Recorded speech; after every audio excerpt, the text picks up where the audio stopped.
પૂજ્ય ઘનશ્યામ બાપા અને હરિપ્રકાશ સ્વામી એ લોકો પણ સારંગપુર રહી અને ખૂબ સારી સેવા કરતા હતા. એટલે દિલીપભાઈ ત્યાં ગયા, ત્યાં સારંગપુરમાં, અને સારંગપુરમાં જઈ અને એમણે ઘનશ્યામ બાપાને મળ્યા અને કીધું કે તમે યોગી બાપાની હાજરીમાં તો બહુ જ પદ ગાતા હતા, કારણ કે લંડનની જ્યારે પ્રતિષ્ઠા થઈ અને હાઇડ પાર્ક સ્ટ્રીટમાં જે આમ મોટી નગરયાત્રા નીકળેલી એ વખતે પ્રમુખ સ્વામી મહારાજ, યોગી બાપાની બાજુમાં પ્રમુખ સ્વામી મહારાજ, અને એ ફ્લોટની અંદર ઘનશ્યામ બાપાએ હાથમાં કરતાલ લઈ વાલા રૂમઝૂમ કરતા કાન મારે ઘેર આવો યોગી બાપાની સામે મુજરા કરતા જાય. અને ઘનશ્યામ બાપા બહુ સારા ગાયક ગણાય. અને દિલીપભાઈ કીધું ઘનશ્યામ બાપા તમે ગાઓ. ઘનશ્યામ બાપા કહે દિલીપભાઈ ઉગતી બેડીને તક આપો.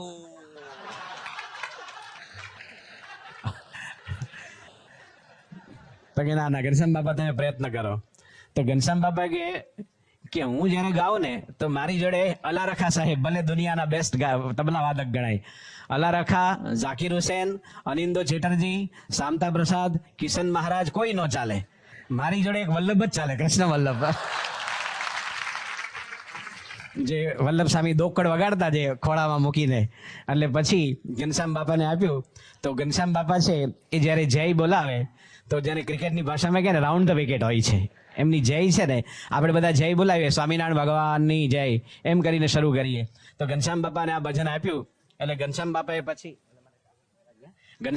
પછી શરૂ કર્યું, શ્રી સ્વામિનારાયણ ભગવાન અક્ષર પુરુષોત્તમ મહારાજની જય, યોગીરાજ મહારાજની જય, પ્રમુખ સ્વામી મહારાજની જય. દેખલા દીદાર પ્યારા, દેખલા દીદાર પ્યારા महबूब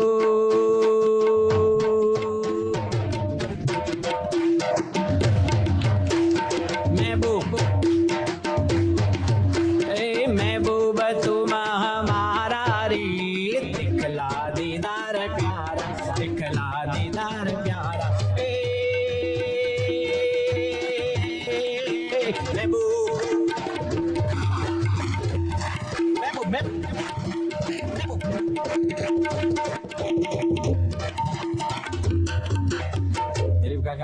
કેટલું સરસ ગાવ છો, પણ તમે 12 વાર તો મહેબૂબ બોલ્યા સતત, મહેબૂબ મહેબૂબ મહેબૂબ મહેબૂબ મહેબૂબ મહેબૂબ.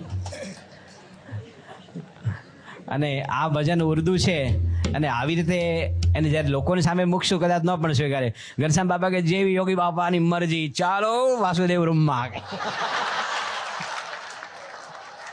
અને પછી એમને અક્ષરેશ સ્વામી પાસે લઈ ગયા, કારણ કે એ નારાયણ સંગીત વિદ્યાલયના મુખ્ય સંત ગણાય. એટલે દિલીપભાઈ લઈ ગયા, બધા સ્વામી ભેગા હતા અને આમ દરવાજો ખખડાયો. તો પૂછ્યું કોણ? તો કે દિલીપભાઈ. એટલે અક્ષરેશ સ્વામી હરિવંદન બાણું ભલ. અને પછી અંદર ગયા અને પછી અક્ષરેશ સ્વામી આવો દિલીપભાઈ એમ કે આ ભજન તમારે કમ્પોઝ કરવાનું એ કરીએ કે એમ. અને પછી અક્ષરેશ સ્વામીએ હાર્મોનિયમ લીધું, મધ્યમ સાબન, અને પછી અક્ષરેશ સ્વામી હાર્મોનિયમને શરૂ કર્યું. ઓ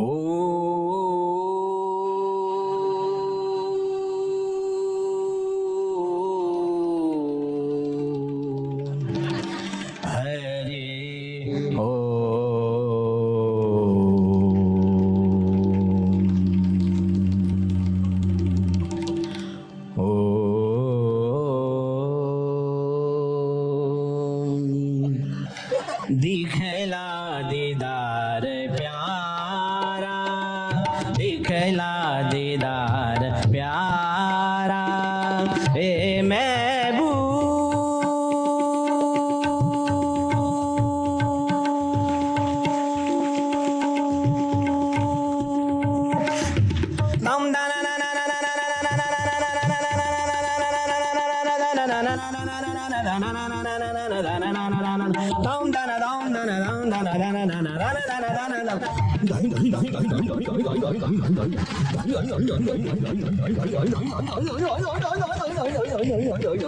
दिखला देदार प्यादा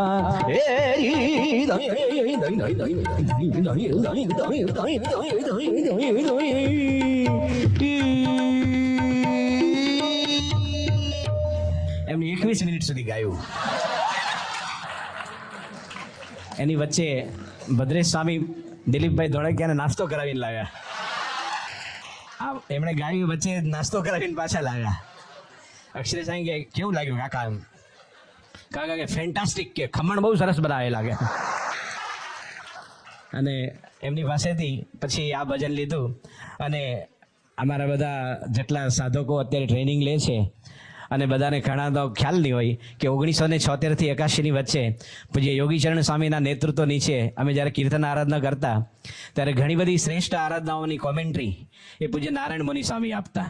અને એને એટલું બધું સાહિત્યનો ઊંડો અભ્યાસ કરેલો કે કેટલાક સાહિત્યકારો પણ એ જ્યારે કોમેન્ટ્રી આપતા ત્યારે એમનું જે ખાસ કરીને સાહિત્યનું જે સ્ટડી અને બધા રેફરન્સ એનાથી બહુ રાજી થતા. એટલે નારાયણ મુનિ સ્વામી છે એ બહુ મિષ્ટભાષી છે, મધુર બોલે, અને આપણને ખૂબ આનંદ થાય. તો પૂજ્ય નારાયણ મુનિ સ્વામી પાસે દિલીપભાઈ કીધું કે આ ભજનને તમે કેવી રીતે કમ્પોઝ કરો? એટલે નારાયણ મુનિ સ્વામી કહે, કારણ કે આપણે 77માં દારેસ્લમમાં હતા ત્યારે જૂના મંદિરના એક પ્રમુખ હતા પ્રેમજીભાઈ, એમણે નારાયણ મુનિ સ્વામીને એવું પૂછેલું કે તમે આટલું સરસ મીઠું બોલો છો તો ગાતા કેમ નથી? કે કારણ કે બોલે બહુ સરસ. અને મુનિ સ્વામીને કીધું કે આ ભજન તમે કમ્પોઝ કરો. એટલે મુનિ સ્વામીએ શરૂ કર્યું, હે દિખલા દીદાર પ્યારા બાપા, દિખલા દીદાર પ્યારા ને બાપા, महबूब तुम हमारा बापा, माशुक जरा दे देना बापा. દિલીપભાઈ કે આમાં મૂળ શબ્દ ભજનમાં તો બાપા નથી કોઈ જગ્યાએ, અમારા બાપા વિના ચાલે જ નહીં કે એમ. અને પછી આ ભજન એમની પાસેથી લીધું અને તેઓ પાછા મુંબઈ આવ્યા. અને મુંબઈમાં લિફ્ટમાં ઉપર જતા હતા, એમાં એક પાષાણ પુરુષ ધરમસુત સ્વામી મળ્યા એમને. એણે કીધું કે, અને ધરમસુત સ્વામી જ્યારે મળે કોઈ પણ હરિભક્તને તો 4 પ્રશ્ન એક સાથે પૂછે એમ, કેમ રવિ સભામાં આવતા નથી, તિલક ચાંદલો કરો, પૂજા કરો છો કે નહીં, એમ ધર્મ તો આપો, એમ એક સાથે 4 વસ્તુને એટેક કરે. એટલે દિલીપભાઈ ધોળકિયા એ બે લિફ્ટમાં હતા. તો પછી ધરમસુત સ્વામી કે, શું દિલીપભાઈ મૂંઝાવ છો કેમ? તો કે ભજન કમ્પોઝ નથી થતું. એ કે કેટલા ઘનફૂટમાં કરવાનું છે કે? એટલે કલાકાર છે એ થોડા રુજુ હૃદયના હોય, ભજનને ને ઘનફૂટને કાંઈ લેવા દેવા નહીં. પછી એણે કોકને પૂછ્યું કે આ ઘનફૂટનું કેમ કહે? તો કે અમારા મંદિરનું બધું લાકડું એ ખરીદે છે. એ વખતે દાદર મંદિર બંધાતું હતું, એટલે લાકડાની ખરીદી ઇન્દોર કરવા પોતે જતા હતા. એટલે એણે કીધું કે અમારું લાકડું એ ખરીદે છે. પછી ત્યાં પરમ પૂજ્ય પ્રમુખ સ્વામી મહારાજ મુંબઈમાં જ બિરાજમાન હતા. અને બધા કોઈ પણ સંતોને, આખા બીએપી સંસ્થામાં કોઈ પણ સંતોને એક મીઠી ઈર્ષ્યા આવે એવો સર્વોપરી લાભ વર્ષોથી કોઈને એકને પણ મળ્યો હોય તો પૂજ્ય વિવેક સાગર સ્વામીને, કે જે છેલ્લા 37 વર્ષથી બાપાની સાથે ફરીને એમના પડછાયાની જેમ સાથે રહી પોતે ગમે તે જગ્યાએ જે સભા કરે છે. 1995માં પ્રમુખ સ્વામી મહારાજ માડાગાસ્કર ગયેલા, અને માડાગાસ્કરમાં શિપમાં હતા, અને શિપ બહુ દૂર ઊભી રાખેલી, અને ત્યાં પછી સભા હતી, સોનીઓની સભા, બહુ અડધો કલાકની સભા હતી. પણ ત્યાં એક ફક્ત 20 મિનિટનું પ્રવચન, સોનું અને સંત, એ પૂજ્ય વિવેક સાગર સ્વામી જે પ્રવચન કરેલું, આપણે લાગે કે અહીંયા તમે અઠવાડિયાનું પારાયણ કરો, 5 કીર્તન આરાધના કરો, છતાં જે મેસેજ ન મળે એટલો ટૂંકા ટાઈમમાં એ સત્પુરુષનો, પ્રમુખ સ્વામી મહારાજનો મહિમા ગાઈ શકે છે. તો વિવેક સાગર સાહેબનો કંઠ પણ બહુ સારો છે. પણ પૂજ્ય યોગી બાપાએ એમને આજ્ઞા કરેલી, આ પણ એક સાધના ગણાય કે એમને સંગીતમાં રસ હતો. યોગી બાપાએ કે અમને તમારે સંસ્કૃતમાં વિદ્વાન કરવા છે, એટલે તમારે સંગીત નથી શીખવું એમ. અને પછી પોતે સંસ્કૃતમાં એટલા બધા આગળ વધ્યા કે એમાં પણ ડોક્ટરેટ PhD કર્યું, અને આજે વર્ષોથી બાપાના ગુણાનુવાદ ગાઈ રહ્યા છે. અને વિવેક સાગર સાહેબ કીધું કે તમે ગાઓ. તો વિવેક સાગર સાહેબ કે ભાઈ મને તો હવે આ સમય મળે ને આ બધું બધે ફરવાનું,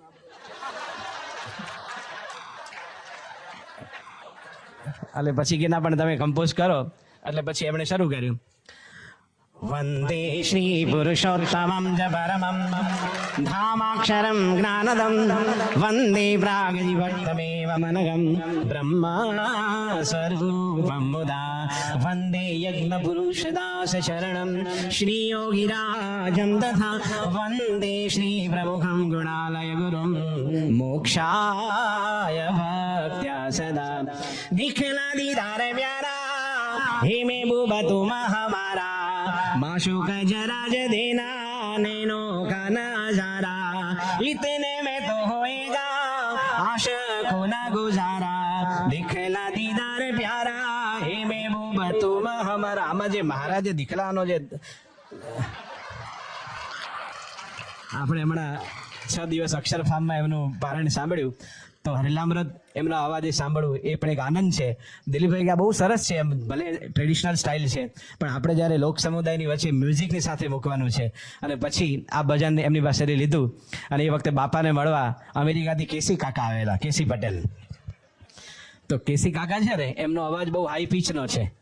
કેટલાકનો અવાજ છે ને બહુ ખરજમાં આવે. આપણે કે કેમ છો? સારું છે, સારું છે. કેટલાક પછી કેમ છો? સારું છે. એ આમ ત્રીજે માળેથી જ બોલતો હોય. અને કેસી કાકા છે એમને કીધું કે આ ભજન તમે કેવી રીતે કમ્પોઝ કરો? તો દિલીપ કેસી કાકા કે કરીએ, મહારાજને યાદ કરીએ મળી. સ્વામિનારાયણની અક્ષર પુરુષોત્તમ મહારાજની દિખલા દીદાર પ્યારા બાપા આ બધાને દિખલા દીદાર મહેબૂબ તું હમારા બાપા, હા બાપા મહેબૂબ તું હમારા. અને પછી દિલીપભાઈ કે ભાઈ તમે તો આ પ્રવચન શરૂ કર્યું અને કમ્પોઝ કરવાનું છે. અને 2004માં જ્યારે પ્રમુખ સ્વામી મહારાજ અમેરિકા હતા અને ઓર્લેન્ડોમાં શિબિર હતી એ વખતે પરદેશના છોકરાઓ માટે એક નવી આઈટમ પેશ કરેલી કે માનો કે આ ભજન છે એ માઇકલ જેક્સનને આપવામાં આવે, દિખલા દીદાર ભજન. તો માઇકલ જેક્સન કેવી રીતે ગાય એનો પણ એક પ્રયત્ન કરેલો, એને આપણે સાંભળીશું.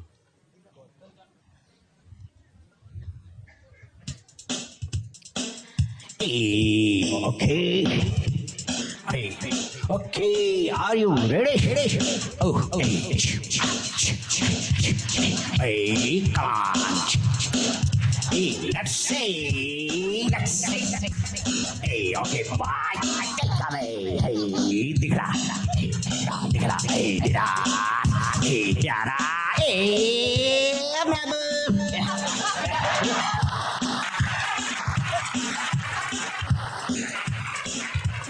દિલીપભાઈ કે આ તો અમારા ભજનની પત્ર ખાંડી નાખી તમે આખું. એકતાની રિધમ ટ્રીટમેન્ટ જ એવી છે. અને પછી એમને થયું કે આ ઘણા બધા પ્રયત્ન કરીએ જ છીએ આપણે, ત્યારે એમને થયું કે આ પ્રયત્ન એક છેલ્લો કરી જોઈએ. એટલે તેઓ વિદ્યાનગર આવ્યા, બધા જૂના યુવકો, નવા યુવકો અને એના સંતોની ઈચ્છા છે એટલા માટે કે વિદ્યાનગરમાં એમણે બાપજીને કીધું કે બાપજી તમે આ ભજન કમ્પોઝ કરો કે. એટલે દિલીપભાઈ બાપજીને મળ્યા કે આ કીર્તન કમ્પોઝ કરવાનું છે. તો બાપજી કે તમે જમ્યા? બાપજી પહેલો પ્રશ્ન એ બધે કોઈ મળે કે તમે જમ્યા? પછી દિલીપભાઈ કે હા. એટલે બાપજી કે તો લુબ્રિકેન્ટ જેવું કરી દે. એમની કથામાં કેટલાક શબ્દો વારંવાર ત્રીજે દિવસે એ શબ્દો આવતા હોય છે. બાપજી કે તો લુબ્રિકેન્ટ જેવું કરી દઉં અને ખડ જેવું કીર્તન છે કે ખડ જેવું. પછી બાપજી કે આ કીર્તન પહેલા સમયે તઈએ કરેલું ને. અને આ દિખલા દીદાર ભજન તો આ તો કેવું છે કે ઓલો મદારી હોય ને એ જ્યારે બીન વગાડે તો બીન વગાડે ત્યારે ઓલો સાપ હોય એને આમ તણછો મારે ને તેમ સાપ હળવળ થાય કે આમળે. અને પછી બીન વગાડે બીજો તણછો મારે તો વધારે આમળે. અને પછી ત્રીજો તણછો મારે ને તો આમ ઊભો થઈ જાય કે. પણ કેટલાક પૈડવા જેવા હોય ને તો ઊભા જ ન થાય કે. એમ હું તમને કહું કે આ તમે કીર્તન લાયા પણ એમાં મૂળ વાર્તા એવી છે એમ કરી એમણે 2 વાર્તા 3 વાર્તા કીધી ને તો દિલીપભાઈ તો કન્ફ્યુઝ થઈ ગયા કે આ મને કમ્પોઝ કરી દેશે કે વાર્તા કરવાના છે. એટલી બધી એની અંદર વાર્તામાંથી વાર્તા શરૂ થઈ. એટલે પછી આ ભજન કમ્પોઝ એમની પાસેથી ન થયું. અને એ વખતે કિશોર કુમાર પણ હતા અને કિશોર કુમાર છે એની ગાયકીમાં પણ એક જાદુ હતો. એ યોડલિંગ જે કરતા એ પોતાની કુદરતી ગાયકી હતી. એટલે દિલીપભાઈ ધોળકિયા છેલ્લે કિશોર કુમારની પાસે જાય છે અને કિશોર કુમારને આ કોડ કે છે કિશોર કુમારને કે છે કે તમે આ ભજનને કમ્પોઝ કેવી રીતે કરો, એટલે કિશોર કુમાર પોતાની સ્ટાઇલમાં કરે છે. દિખલા દીદાર પ્યારા હે મહેબૂબ તુમ હમારા, હે માશુક જરા જ દેના નૈનો કા નજારા હો. દિલીપભાઈ કે આવું શું આવ્યું, શિયાળિયા રડે એવું શું આવ્યું, તો કે આ તમારી યોડલિંગ સ્ટાઇલ છે. અને એ ભજન એમની પાસેથી પણ લીધું અને છેલ્લે પોતે સ્વયં કમ્પોઝ કરી હિન્દુસ્તાનના બહુ જ પ્રસિદ્ધ ગાયક મન્ના બાબુ મન્નાડે પાસે ગવરાયું.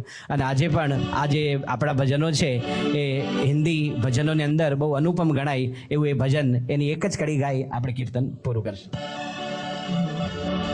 દિખલા દીદાર પ્યારા, દિખલા દીદાર પ્યારા, હે મહેબૂબ હમારા, દિખલા દીદાર પ્યારા, દિખલા દીદાર પ્યારા, હે મહેબૂબ હમારા, દિખલા દીદાર પ્યારા.